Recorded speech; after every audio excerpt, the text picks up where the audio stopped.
আসসালামু আলাইকুম এভরিওয়ান। আমি রবিউল হাসান অনিম বর্তমানে লেখাপড়া করতেছি computer science and engineering department daffodil international university. তো আজকের ভিডিওতে আমরা ডিজিটাল ইলেকট্রনিক্স আর ডিজিটাল লজিক ডিজাইনের আজকের এই ভিডিওতে আমরা দেখব 3 to 8 ডিকোডার। তো 3 to 8 ডিকোডার আজকের ভিডিওতে আমরা 2 to 4 ডিকোডারের মাধ্যমে কিভাবে ইমপ্লিমেন্ট করতে হয় সেই জিনিসটা প্রথম দেখবো। তো হচ্ছে ব্লক ডায়াগ্রামের ভেতরে দেখবো এবং তারপর আমরা 3 to 8 ডিকোডারের সম্পূর্ণ ব্লক ডায়াগ্রামটা দেখবো। তো চলেন আমরা শুরু করে দিই। এবং এর আগের ভিডিওতে আমরা 2 to 4 ডিকোডার দেখেছিলাম এবং ডিকোডার জিনিসটা কি সেই জিনিসটা দেখেছিলাম। তো ডিকোডার জিনিসটা কি? ডিকোডার হচ্ছে ডিকোড করে এমন একটা সার্কিট যা হচ্ছে ডিকোড করে এবং এখানে এনটা ইনপুট থাকে এবং আউটপুট থাকে 2 to the power n। এখন আমার n ইনপুট যদি 3 হয় তো আউটপুট কত হবে? 2 to the power 3 সমান সমান 8। তো এটা হচ্ছে 3 to 8 ডিকোডার। তো 3 to 8 ডিকোডার আমরা যদি 2 to 4 ডিকোডারের মাধ্যমে করি তাহলে এখানে যে এনেবল থাকে এই এনেবলে আমরা কি করছি? নট করে দিয়েছি এই A3 এর ক্ষেত্রে।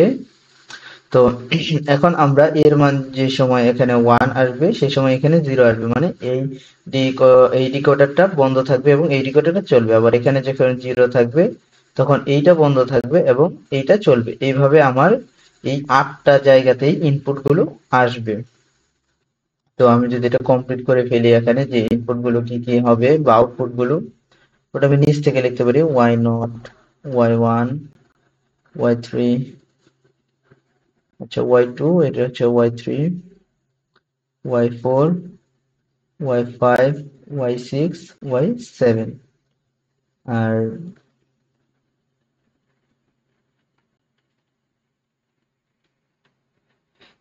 এখানে হবে 2, মানে y0, 1 2 3 4, 5, এখানে y6, এখানে 7। আর এখানে আমরা ইনপুট গুলো কি করলাম? এই A1 কে কপি করে এইখানে দিলাম এবং A0 কে কপি করে এইখানে দিলাম এবং A2 এর ক্ষেত্রে শুধু নট আকারে এইখানে প্রকাশ করলাম, কারণ এটা হচ্ছিল এনেবল, মানে আমাদের সুইচটা আর কি ডিকোডারের। আর এটা হচ্ছিল 2 to 4 ডিকোডার। 2 to 4 ডিকোডার হলে এখন আমরা কি করতে পারি? এটার ধরেন আমরা যদি মানটা দেখি তো সেই ক্ষেত্রে ধরেন আমরা হচ্ছিল 0 0, তিনটা ইনপুটের মান কি হতে পারে? 0 0 0, সাপোজ এইটা হইলো। এটা হলে আমি দেখবো যে আমার এই ডিকোডারের মান হয়ে যাবে, এই ডিকোডারটা আমার চলবে না। তখন আমার চলবে হলো যে আমার তখন মান হয়ে যাবে এইটা, এটা 1 হয়ে যাবে, এটা চলবে। তো 0 0 তে আমরা কোনটা? 0 0 তে আমরা দেখেছিলাম 2 to 4 আমাদের কোনটা হতো? এইটা উপরেরটা অন হতো বা নিচের একটা যে কোনো একটা অন হবে। এখন আবার এইখানে যদি আমরা মানটা চেঞ্জ হবে কোথায়? নিচে 0 0 1 দেই। তো 0 0 1 দেওয়ার পর আমার এই 2 নাম্বারটা ধরেন চালু হবে। তো এখানে আবার 0 0 1 দেওয়ার পর আবার এখানে আসবে 1 0,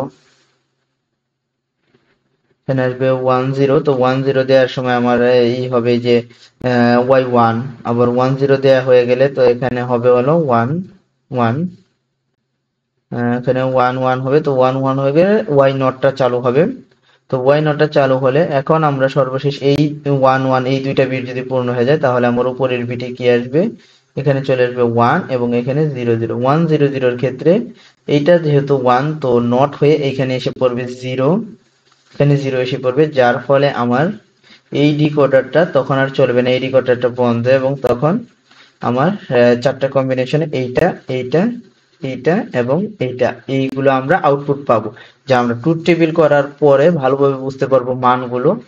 তো এখন আমরা সরাসরি ট্রুথ টেবিলে চলে যাব। তো এটা কিভাবে আঁকিয়েছি তো আপনারা হয়তো বুঝতেই পারছেন যে ব্লক ডায়াগ্রামটা কিভাবে আঁকবেন। প্রথম আমরা একটা 2 to 4 ডিকোডার নিয়েছি। দুইটা নেয়ার পর প্রথমটাতে আমরা A0 A1 দিয়েছি এবং তারপরে উপরেরটাতে A2টা থেকে এনেবলে দিয়েছি এবং এনেবল থেকে নট করে এখানের যে এনেবল আছে এটাতে দিয়ে দিয়েছি এবং তারপরে উপরের দুইটাই আমরা কপি করে এখানে একটা এবং এখানে একটা করে দিয়েছি, যার ফলে আমরা এখানে আটটা আটটা করে চারটা চারটা করে 8টা টোটাল আউটপুট পাচ্ছি। তো এখন যদি আমরা সার্কিট ডায়াগ্রামে চলে যাই, না সরি ট্রুথ টেবিলে চলে যাই। তো ট্রুথ টেবিলটা কিরকম হবে আমরা যদি দেখি, ট্রুথ টেবিলের ক্ষেত্রে আমরা প্রথমে এনেবল দিলাম। আর তারপরে হচ্ছে হলো A2, A1, A0। আর আমার আউটপুটটা যদি আমি দেখি যে আউটপুটটা কিভাবে দেব, তো আউটপুটটা যদি আমরা দেখি এখানে আউটপুটটা কত আছে, আউটপুট হচ্ছে Y7 পর্যন্ত। তো আমি Y7 আর কি এই পাশ থেকে আমার শুরু করতে হবে আউটপুটটা।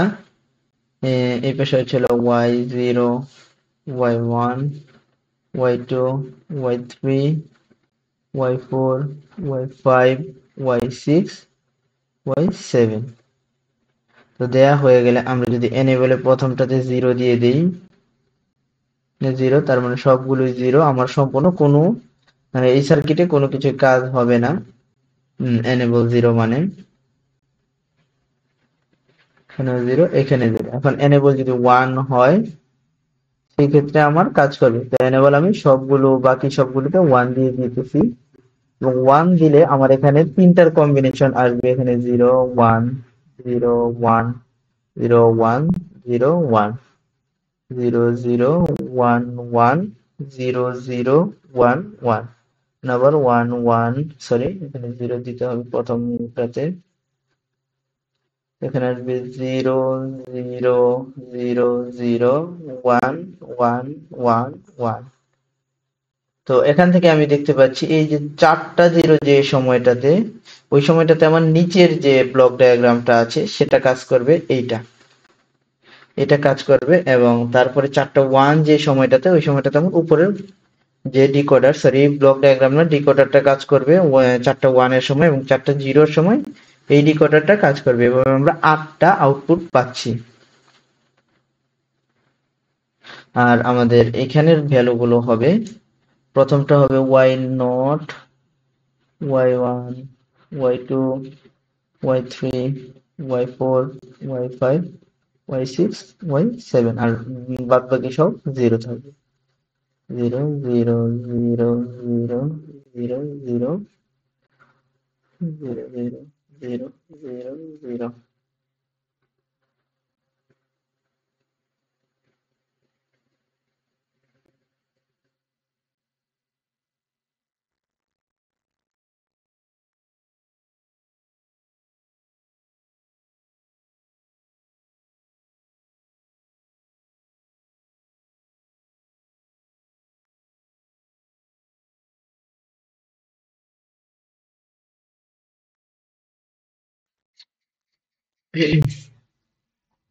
তো আমার যখন মানটা হবে 0, 0, 0, তো সেই সময় আমার y1টা হবে, তারপরে 0, 0, 1, y2। তো এখানে আপনারা দেখতে পাচ্ছেন যে আমি যদি হাইলাইট করে দেই এখানে, যে আমার এই 4টা মানের জন্য,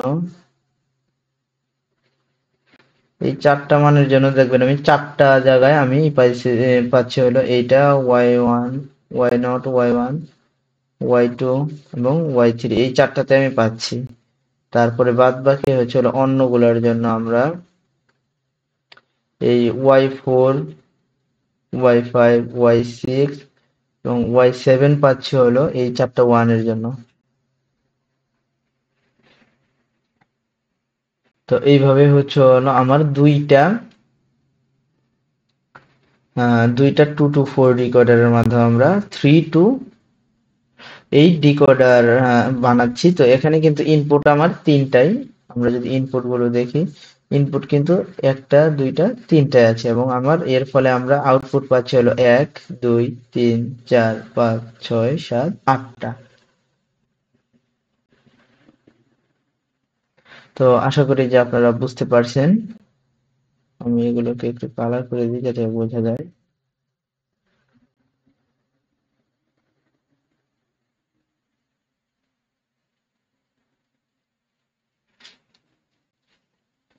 হ্যাঁ, তো আশা করি যে বোঝা গেছে। এবং এখন যদি আমরা সম্পূর্ণ ব্লক ডায়াগ্রামটা দেখি, যে হচ্ছে হলো 3 to 8 এর ব্লক ডায়াগ্রামটা কিরকম হবে, এই জিনিসটা যদি আমরা দেখি, তো এই পাশে আমরা এটার সম্পূর্ণ ব্লক ডায়াগ্রামটা দেখতেছি, যে এখানে তিনটা ইনপুট থাকে। তো আরেকটা থাকবে হলো এনেবল, একটা এনেবল থাকবে এবং ইনপুট থাকবে A0, A1 এবং A2। এবং আউটপুট আমার এখানে পাবো হলো যে 7, 6, 5, 4, 3, 2, 1, 0 মানে এই 8টা আউটপুট আমরা পাবো। তো এটা হচ্ছে হলো আমার 3 to 8 ডিকোডারের ব্লক ডায়াগ্রাম।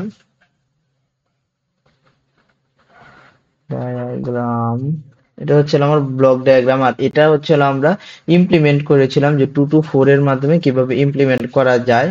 আর এটা হচ্ছে হলো আমি ব্লক ডায়াগ্রাম যদি আঁকি তাহলে সেক্ষেত্রে কিরকম দেখাবে এই বিষয়টা অবশ্যই আপনারা একটু খেয়াল করে দেখবেন।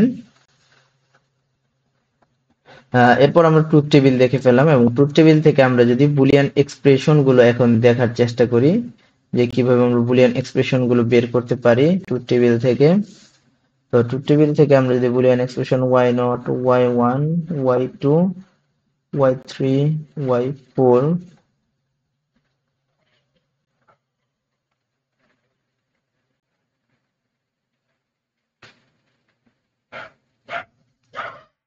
তো একটা করে ওয়ান যেহেতু আছে, তো যতগুলো আমার আছে এনেবল তো সবার সাথেই থাকবে, এনেবল রেখে দিলাম সবার সাথে। আর এখন হচ্ছে হলো যে আমরা সবগুলোকেই একসাথে গুণ করে দেব, যেরকম a0, a1, a2, a0, a1, a2, a0, a1, a2, a0, a1, a2, a0, a1, a2।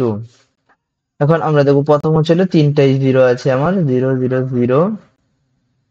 তো 0 0 0 হলে তিনটার উপরে বার 0 0 0। তারপরে হচ্ছে হলো 0 0 1, 0 0 1। তারপরে হচ্ছে হলো 0 1 0, 0 1 0। এখন 0 1 0 এর পরে হচ্ছে হলো 0 1 1। এখন তারপরে এটা দেখবেন 1 হয়ে যাবে 1 0 0, 1 0 0। তারপর হচ্ছে হলো y5 সমান সমান e into a not a1 a2, y6 সমান সমান e into a not e1, sorry b তো নাই এখানে, a1 a2, y7 সমান সমান e into a not a1 a2। আচ্ছা, আমার মুন্ডিটা একটু এপাশে এনে দেই। হ্যাঁ, তো এক্ষেত্রে হচ্ছে আমার 0 0 0 1, 0 0 1 0 0, 1 0 1 1 0 1, 1 1 1 0। তারপরে হচ্ছে 1 1 0 1 1 0, তারপরে 1 1 1। এই তিনটে ওয়ান শেষেরটা তিনটে ওয়ান। তো এইটা হচ্ছে হলো আমার বুলিয়ান ফাংশন, এবং এই ফাংশন অনুযায়ী আমরা এখানে এই যে 8টা ভ্যালু পাচ্ছি।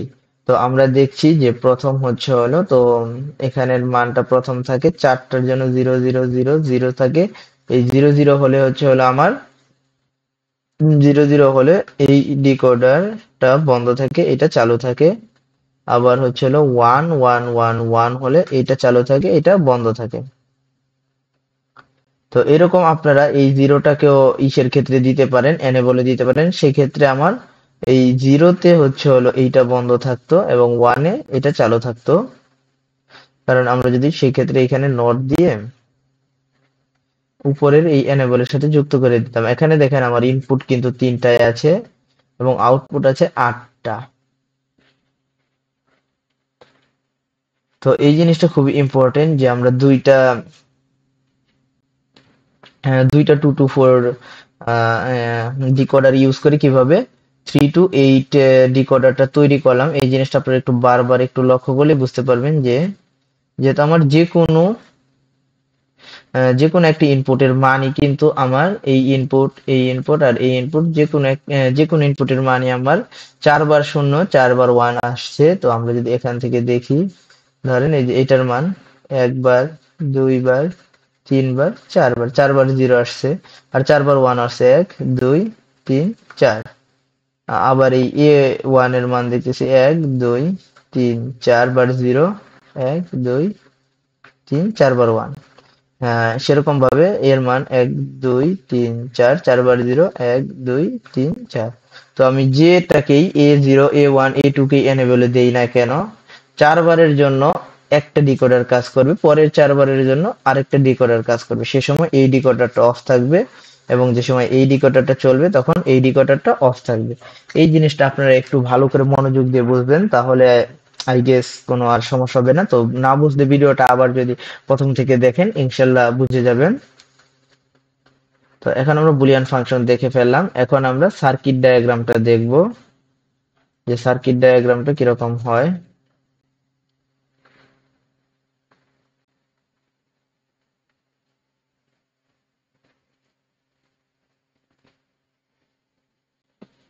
তো সার্কিট ডায়াগ্রামের জন্য আমাদের 4টা ইনপুট আছে, 4টা ইনপুট আমরা এখানে লিখে ফেলবো প্রথমেই, তারপরে আমরা ওটা সার্কিট ডায়াগ্রামটা আঁকবো। তো সার্কিট ডায়াগ্রামের জন্য এখানে আমরা দুইটা ইনপুট এখানে দিয়ে দিলাম। এখানে তিনটা ইনপুট মানে 4টা ইনপুট লাইন, যেরকম A1 A2 A0 এবং এর জন্য যেহেতু আছে সবার সাথেই, তো প্রথম আমাদের এক্সপ্রেশনটা মানে Y0 এর জন্য কি আছে ইন্টু A0, A0 A0 বার, A1 বার এবং A2 বার, মানে সবগুলোই বার আকারে আছে এর সাথে। তো আমরা এখান থেকে যদি A0 বার, A1 বার এবং আচ্ছা ওটা প্রথম A2 বার, A1 বার এবং A0 বার গেল, এখান থেকে নিলাম। তারপর এন্ড আকারে করে দিলাম, তো এটা হচ্ছে হলো Y1 এবং এরপর হচ্ছে হলো আবার এখান থেকে Y2 নট, এখন হচ্ছে হলো Y2 নট,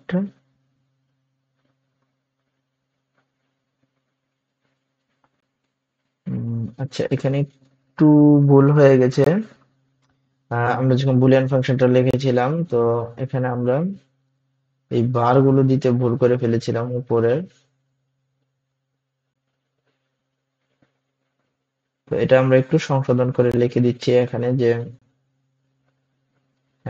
এখানে আর কি উল্টো উল্টো লিখছি আমরা, মানে A1টাকে A2 লিখে ফেলেছি।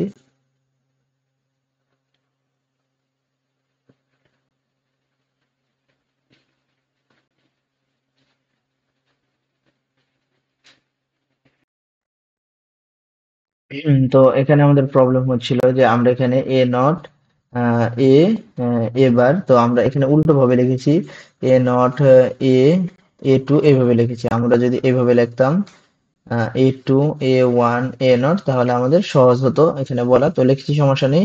তো প্রথম ক্ষেত্রে আমরা দেখছি তিনটাই 0 0 0, তো 0 0 0 দিলাম। তারপরে আমরা দেখছি 0 0 1, তো পিছন থেকে আসবে 0 0 1, আবার হচ্ছে 0 1 0 0 1 0, আবার হচ্ছে হলো 0 1 1 0 1 1। তো এখন আবার 1 ডাবল 0 1 ডাবল 0 1 0 1 1 0 1, হচ্ছে 0 0, আচ্ছা 1 1 0 1 1 0, আর এখানে আসছে তিনটা 1 তিনটা 1। তো এখন যদি আমরা আমরা আশা করি যে বুলিয়ান ফাংশনটা কোনো সমস্যা নেই এখন আর, মানে আপনারা যদি এইভাবে লেখেন যে A2 A1 A0 তাহলে সহজ হবে, আর কোনো ঝামেলা হবে না তেমন। তো এখন আমরা যদি এইখানে এটা নেই তাহলে কিরকম হয়, প্রথমটা তো দিলাম, তারপরেরটার ক্ষেত্রে হচ্ছে হলো যে আচ্ছা এক কাজ করি, আমরা এইখানে যেহেতু আমরা সাজিয়েছি A2 A1 A0, তো এইখানের ইগুলো আমরা বুলিয়ান ফাংশন গুলা ওইভাবেই সাজিয়ে নিই, তাহলে সেক্ষেত্রে আমাদের ভালো হবে।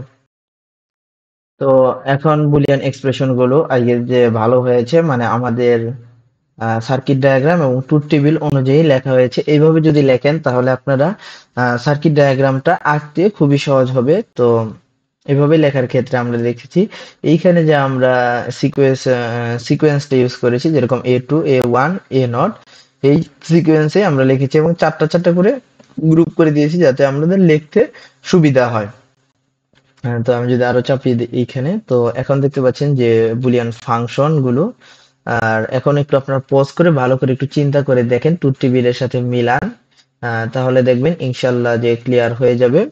তো এই অনুযায়ী আমরা যদি চিত্রগুলো আঁকি তাহলে দেখবেন আমাদের এখন সার্কিট ডায়াগ্রামটা আঁকতে অনেক ইজি হয়ে যায়, যা আগে আমাদের অনেক একটু কষ্ট করতে হতো। তো তিনটাই ভার হয়ে গেছে এখন।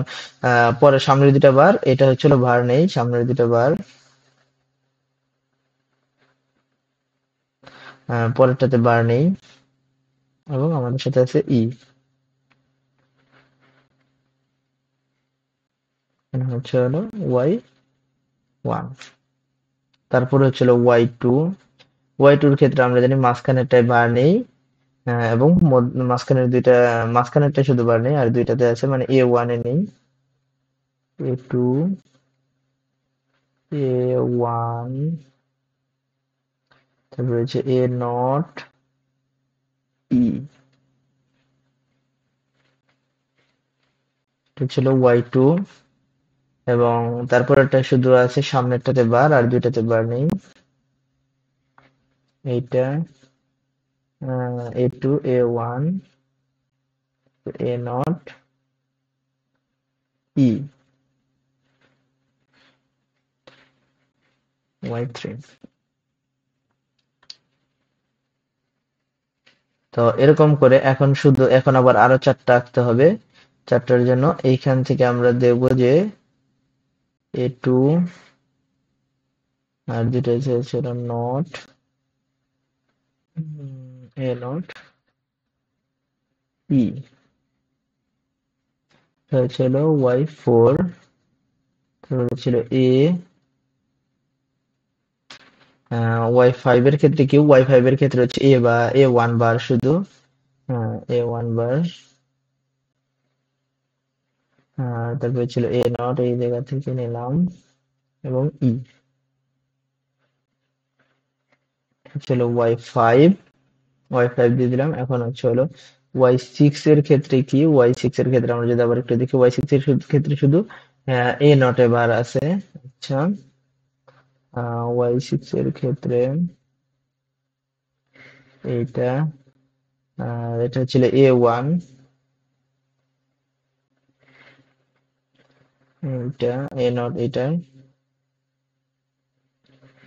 এটা বার আছে, আর এই এনেবল, এটা ছিল y6। এবং y7 এর ক্ষেত্রে কোনোটাতেই বার নেই, এইটা,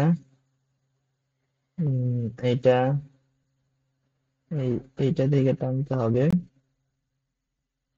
এটা, এবং সর্বশেষ এনেবল নিয়ে নিলাম। নিয়ে নেওয়ার পর এটা ছিল y7। তো y7 আমরা সবগুলো মূল জিনিসগুলো নিলাম, যেগুলো বার নেই সেই জায়গা থেকে নিলাম। যেরকম হচ্ছিল মানে দেখেন y7 এ মানে হচ্ছিল কোনো কিছুই নেই, তাই আমরা y7 এ সব পিওর গুলো নিলাম এবং এনেবলটা নিয়ে করে দিলাম। তো এইখানে আমরা দেখতেছি যে সার্কিট ডায়াগ্রামটা যদি আবার আমরা দেখি, মানে এই বুলিয়ান ফাংশন অনুযায়ী আমরা সার্কিট ডায়াগ্রামটা আঁকলাম। তো এই ভিডিওটা এই পর্যন্তই। ভিডিওটা যদি ভালো লেগে থাকে তাহলে একটি লাইক করে দেবেন, এবং এরকম আরো ভিডিও পেতে এই চ্যানেলটি সাবস্ক্রাইব করে পাশে থাকবেন।